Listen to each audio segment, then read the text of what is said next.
What is up, guys? Dan at the side. So in this video, I'm going to show you how to add a song and video in Canva. So first, you need to head over to your Canva's website, and then when you're redirected to the home page, here you need to click on video, and then you need to choose a demo video.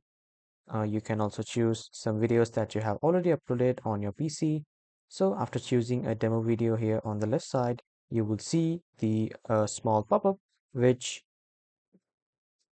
is basically for the editing of Canvas this video. So from here on the left side, you need to click on apps. And for clicking on apps, you need to scroll down until you see the audio section. Click on this audio, and then here you will see multiple audios which are inbuilt in Canva. So you can choose from any of these.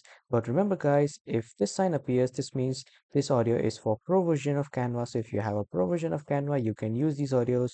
Else, you can use this free audio, and here you will see all the recently used audios that you have used. Simply click on this audio once, and after clicking on this audio once, here you will see the audio has been appeared in the timeline. And this is how you can add an audio to a video in Canva.